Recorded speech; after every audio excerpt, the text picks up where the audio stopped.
आप देख रहे हैं भारत समाचार। नहीं रहेगा भ्रष्टाचार।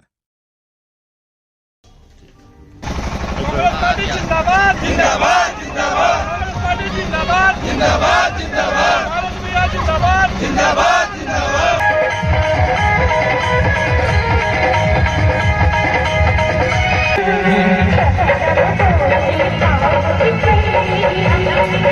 नमस्कार, मैं शब्बीर हसन और आप देख रहे हैं भारत समाचार। जैसा कि आप सभी जानते हैं कि छत्तीसगढ़ विधानसभा चुनाव 2023 की शुरुआत हो चुकी है। तमाम राजनीतिक पार्टियां अपने अपने उम्मीदवारों को मैदान में उतार चुके हैं। इसी सिलसिले में भारत समाचार की एक खास पहल किसमें कितना है दम एपिसोड में हम एक बार फिर से आ चुके हैं भटगांव विधानसभा क्षेत्र के सुंदरपुर ग्राम पंचायत के कांग्रेस कार्यालय में, और हमारे साथ यहाँ पे मौजूद हैं कई वरिष्ठ कांग्रेस के यहाँ पे एक तरह से आप कह सकते हैं वरिष्ठ नेता या कार्यकर्ता या सदस्य। हम इसी कड़ी में लगातार हम लोगों से जुड़ते आ रहे हैं और बात करते आ रहे हैं कि आखिर किस पार्टी में कितना दम है और कितनी जोर शोर से उनकी तैयारियां चल रही है। आइए सबसे पहले हम बात करते हैं भूतपूर्व जनपद सदस्य और एक समाज सेवक के रूप में काफी माने जाते हैं, काफी इनका नाम है और वर्तमान में इन्हें भटगांव विधानसभा क्षेत्र के सुंदरपुर स्थित जोन क्षेत्र सौंपा गया है। आइए कितना तैयार है इस लड़ाई के लिए हम इनसे ही जानते हैं। सबसे पहले भारत समाचार में आपका बहुत बहुत स्वागत है। Thank you sir. मैं बता दूं इनका नाम है पवन अग्रवाल उर्फ पोनी भैया के नाम से मशहूर है जी। आपसे मेरा पहला सवाल ये है कि जिस तरीके से आपको चंदनपुर ग्राम पंचायत की कमान सौंपी गई है भटगांव विधानसभा क्षेत्र से कांग्रेस पार्टी के लिए, तो किस तरह से आपने इसे एक्सेप्ट किया है और कितनी तैयारी आपकी चल रही है? जोन क्रमांक 3 में 17 पोलिंग है। गोरखनाथपुर 1 पोलिंग, सतपथा 2 पोलिंग, या हम लोग के यहाँ 5 पोलिंग और कुंजनगर में 2 पोलिंग और एक हरा टिकरा 4 जयनगर, कुल मिला के 17 पोलिंग का ये एक जोन है। जोन क्रमांक 3 सुरेंद्रपुर। पवन अग्रवाल जी, आप हमें ये बताएं, जिस तरीके से 2 बार के विधायक लगातार पारसनाथ राजवाड़ी जी को पुनः कमान सौंपी गई है, तो आपको कहीं ये नहीं लगता कि भाजपा जो उनकी खास प्रतिद्वंदी में आती है उन्होंने कोई जातिगत समीकरण को देखते हुए लक्ष्मी राजवाड़ी को मैदान में उतारा है? देखिए, वो बीजेपी का अपना उनका अलग सिस्टम है, उसमें मैं नहीं बोल सकता हूँ। हमारे जो प्रत्याशी पारस राजवाड़ी जी बहुत सरल स्वभाव के प्रत्याशी हैं और इन्होंने बहुत काम किया है। पहला काम यह है कि जहाँ भी हम लोग बुलाते हैं इनको क्षेत्र में, वहाँ ये हाजिर हो जाते हैं। अगर क्षेत्र में है तो ये आते हैं। जैसा कि मैं आपको बताना चाहूँगा कि बिहारपुर ओड़गी क्षेत्र से जब गिनती शुरू होती है, मतदान जो होता है उसकी जो गिनती शुरू होती है, तो वहाँ से लगातार कांग्रेस कई बार ऐसा देखा गया कि वो पिछड़ती नजर आती है। और जैसे ही जैसे वो हमारे विश्रामपुर की ओर बढ़ती है तो सतपथा से लेकर के वो धीरे धीरे उनको बराबरी में आना शुरू हो जाते हैं वो, और धीरे धीरे आगे जाके वो अजबनगर, सिलफिली, करमपुर मैं कहूंगा, वहां जाने के बाद कांग्रेस हर बार मतलब विजय हासिल होती है, बढ़त उनको वहीं से हासिल होती है। तो इस बार कहीं भारतीय जनता पार्टी के जो हथकंडा अपनाया है उसी क्षेत्र से लक्ष्मी राजवाड़ी जी को उतारा गया है, तो क्या लगता है ये उनका जो हथकंडा इस्तेमाल किया गया है ये आप पे प्रभाव करेगा? कांग्रेस पार्टी के लिए एक खतरा है? ये कोई हथकंडा नहीं है। हम लोग बहुत मजबूत है, जहाँ से हम लोग लीड लेते हैं यहाँ से फिर हम लोग लीड लेके आएंगे। बहादुरी चांदनी बिहारपुर की, तो वहाँ से हम लोग सही बात है कि पीछे रहते हैं। पहली बार जब पारस भैया चुनाव लड़े 2008 में, हम लोग लगभग 7,000 वोट से पीछे थे, है ना। उसके बाद हम लोगों ने मेहनत की, काम किया। 2018 में हम लोगों ने वहाँ से 3,800 वोट हम लोग पीछे रहे, और 2023 में हम लोग 3,900 का गड्ढा पाटते हुए लगभग 1,000-2,000 वहाँ से लीड लेके आ रहे हैं। इस बार क्या लगता है आपको कितने अंतर से विजय हासिल करेंगे पारसनाथ? अब ये तो मैं नहीं बोल सकता हूँ, लेकिन पहले का अंतर जो है लगभग वही रहेगा, 1-2,000 और बढ़ेगा। जिस तरह से पिछली बार भारतीय जनता पार्टी पिटी थी, क्या लगता है फिर रिपीट होगा? निश्चित पिटेगी। वो एक कारण है, उसके लिए हमारी घोषणाएं बहुत बढ़िया है। जो हमने वादा किया था वो हमने लगभग पूरा किया है। पहला वादा था हम लोग का धान का कर्ज माफ करना, हमने कर्ज माफ किया। सेकंड काम था धान समर्थक मूल्य में खरीदी करना, वो भी हमने खरीदी किया। उसके बाद जब किसान धान बेचने जाते थे सोसाइटी में, जयनगर सोसाइटी में 39 गाँव थे। एक गांव का आदमी जब जाता था किसान धान बेचने के लिए, 15 से 20 दिन में उनका नंबर आता था। इस बात का हम लोगों ने संज्ञान लिया, उसमें से काट के हमने पहला कंदरी बना, दूसरा रामनगर बना, तीसरा कुरुआ बना। आज लगभग एक सोसाइटी में 12 गांव आते हैं। किसान सवेरे जाता है, शाम तक धान बेच के वापस हो जाता है। जब धान खरीदी की बात यहाँ पे आई है, तो जैसे कांग्रेस माफ करिएगा, भारतीय जनता पार्टी ने अपने घोषणा पत्र में 3100 रुपए धान की खरीदी को बताई है, तो आपके द्वारा कहीं ऐसा तो नहीं कि वो 3100 बोले तो आपके कांग्रेस पार्टी के द्वारा उसे 3200 कर दिया गया? नहीं, ऐसा कुछ नहीं है। जनता को लुभाने का एक नहीं, हमारा प्लानिंग था। किसान मजबूत होगा तो हर बिजनेस मजबूत होता है। उनके हाथ में उनके पैसा जाएगा, उनके पैकेट में, वो पूरा मार्केट में आएगा। ये हम लोगों ने किया है। भूपेश बघेल जी कांग्रेस सरकार ने इसके बहुत तेजी से किया है इस बात को। ऐसा कुछ भी नहीं है। हम लोग का प्लानिंग था बस्ती किसान को मजबूत करना, और हम लोगों ने किसान को मजबूत किया है। एक और हम लोग का जो सबसे बड़ा काम किया है, हम लोगों ने चीट फीट कंपनी का जो पैसा है उसको जो बाहर जाता है उसको हम लोगों ने बंद कराया है। पहली स्थितियां ये यहाँ पे ये थी कि पैसा हम लोगों ने दिया धान का, वो बचाया भी उनको। इस 5 साल में एक भी चिट फीट कंपनी का पैसा बाहर नहीं गया है। ये बहुत बड़ी सफलता है हम लोग की। पहले रमन सिंह उनके लड़के एजेंट बन के मतलब कंपनियां खुलाते थे और उनका शेयर था उसमें, उनका कमीशन था उनमें। हमारे क्षेत्र से मान के चलिए गंदरई, कोरिया, सुरेंद्रपुर, जयनगर से कम 10 करोड़ रुपए गया होगा। कोई बोलने वाला नहीं था, कोई करने वाला नहीं था। सबसे अच्छा काम हम लोग भूपेश जी ने किया है, तो चिट फंड कंपनी का पैसा बचा के किया है। उसके बाद भी हमने चिट फंड कंपनी का पैसा वापस करवाया। जो कंपनी का जितना भी वसूली हो सका उनसे, जमीन बेच के, उनका प्रॉपर्टी बेच के वापस करके हम लोग पैसा वापस कर रहे हैं। बहुत बहुत धन्यवाद। ये हमारे साथ थे पवन अग्रवाल जी, इन्होंने काफी शालीनता और बेबाकी से हमारे सवालों का जवाब दिया और इनके तेवर बता रहे हैं कि काफी कॉन्फिडेंटल है। अब देखना है कि इनका आत्मविश्वास भारी पड़ता है, ये तो अभी आने वाला वक्त बताएगा। इसी कड़ी में हमारे साथ और कुछ लोग यहाँ पे कांग्रेस पार्टी से मौजूद हैं। आइए हम इनसे इनका परिचय जानते हैं। सबसे पहले हम इनसे बात अपना परिचय देंगे। आप? मैं अहमद वाहिद, सिनंदनपुर, भूतपूर्व उप सरपंच। मैं आपको बता दूं, ये अहमद वाहिद जी ग्राम पंचायत सिंदनपुर के निवासी हैं, जिन्होंने लगभग पिछले 2 दशकों से यहाँ पे लगभग 2 से ढाई दशकों से ये लगातार पंचायती चुनाव जीतते आ रहे हैं। आखिरी समय इन्होंने जीत का सेहरा नहीं बंधा पाया अपने सर पे। बहरहाल ये एक समाज सेवक के रूप में भी जाने जाते हैं अहमद वाहिद जी, जिनकी भी जो कि काफ़ी युवाओं में भी काफ़ी लोकप्रिय नेता में गिनती आते हैं। आइए हम इनसे भी जानते हैं कि आज कांग्रेस पार्टी के लिए ये भी इतनी इतनी कड़ी मेहनत कर रहे हैं, किस तरह से इनकी तैयारियां हैं और कितना फ़ायदा दिला सकते हैं ये कांग्रेस पार्टी को। सबसे पहले आपका भारत समाचार में बहुत बहुत स्वागत है। धन्यवाद। किस तरह से आपकी तैयारियां चल रही है? देखिए, मैं सिनंदनपुर 5 पोलिंग सेक्टर प्रभारी हूँ जी। और पिछले कई चुनाव में मैं जो काम किया है, और हमको पूरा विश्वास है कि जो कि हमने सिनंदनपुर में कोई भी आ जाता है मगर हम लोग अपने सिनंदनपुर से 5% से लीड देते हैं। मतलब आप लगातार जनसंपर्क में हैं? जी जी जी। क्या रुझान है? रुझान हमारे पक्ष, कांग्रेस के पक्ष में है। जो हमारे कांग्रेस पार्टी के जो घोषणा पत्र है उस आधार पर जो कि हमारे तरफ माने की झुकाव अपने मतदाताओं का है। आपके विरोधी पार्टियों के तो इस बार तेवर बिल्कुल चेंज है। वो उनका अपना मामला है, हमारा अपना, हम अपने लिए कर रहे हैं, वो अपने लिए कर रहे हैं। क्या लगता है आप दोबारा रिपीट करेंगे? बिल्कुल बिल्कुल, एकदम 110% कोई फुल बहुमत से आएगी आपकी सरकार? बिल्कुल आएगी। जो हमारा भूपेश सरकार जो हमारी घोषणा है उसके आधार पर जो हमारे मतदाता वोट देंगे और फिर चुनाव जीते। क्योंकि इसके पहले हमारी सरकार ने जो घोषणा पत्र पिछले 2018 में की थी उसने लगभग पूरी करी है।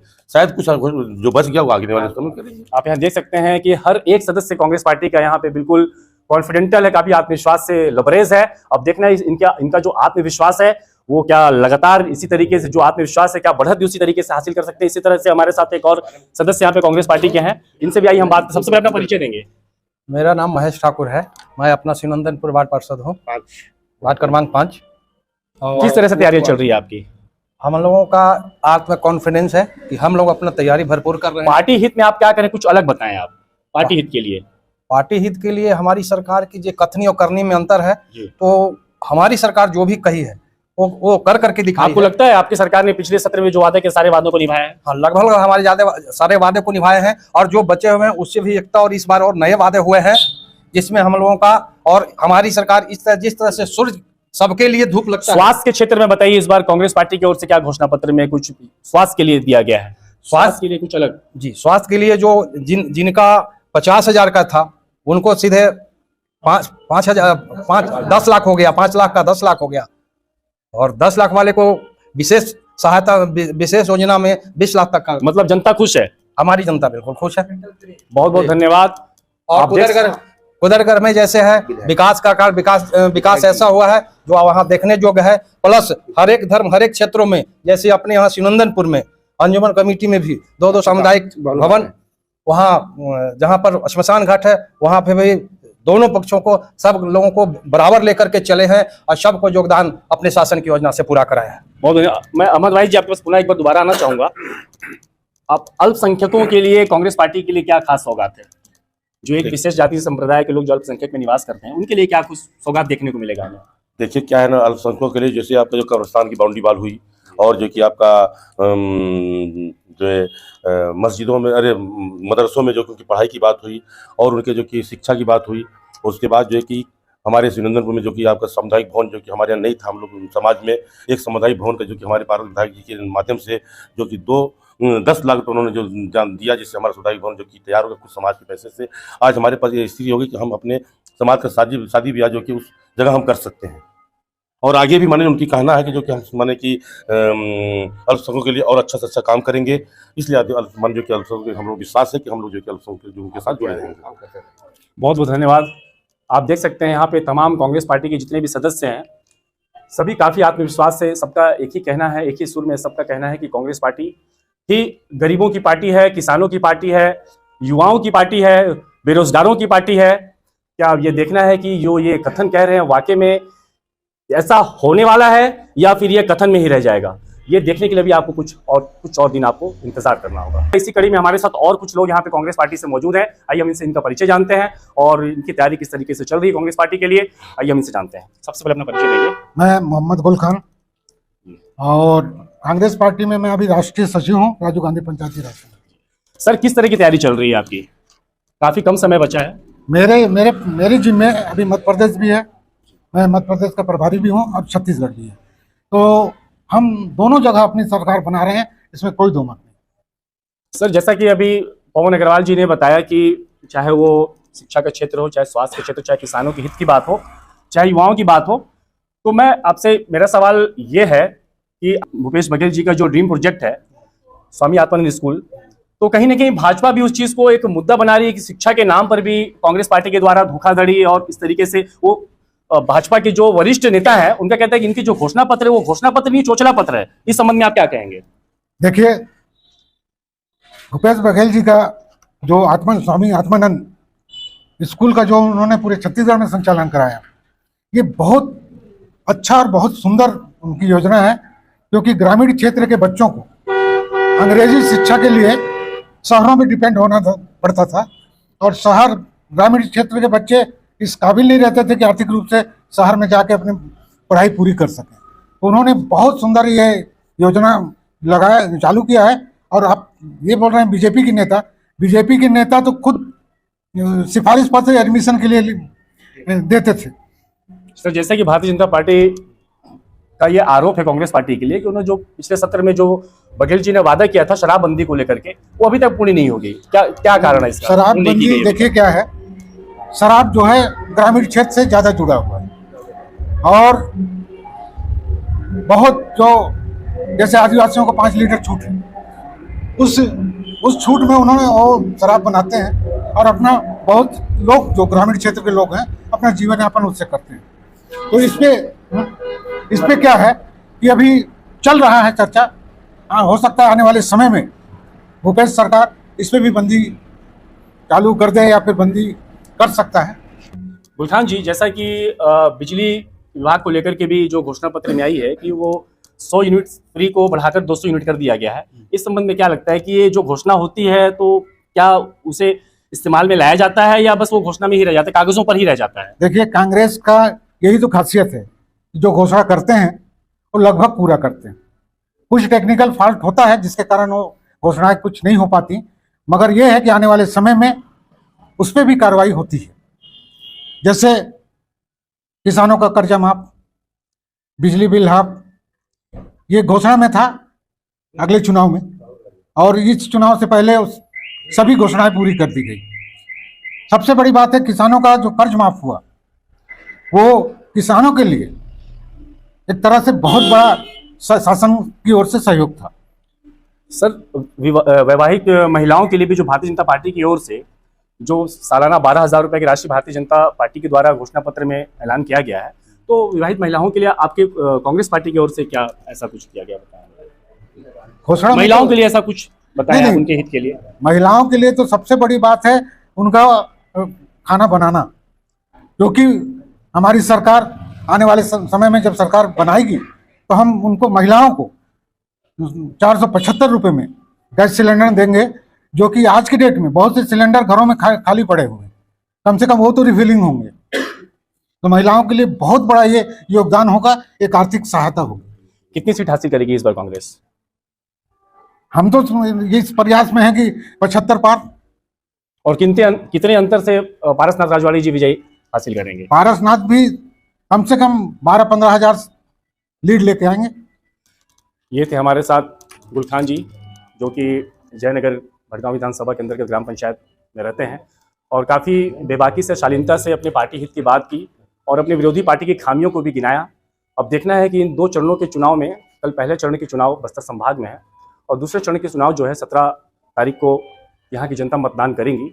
अब देखना यह है कि मतदान के पश्चात किसके सर पे ताज सजेगा और किसके हाथ निराशा लगेगी, इसका भी आपको इंतजार करना होगा।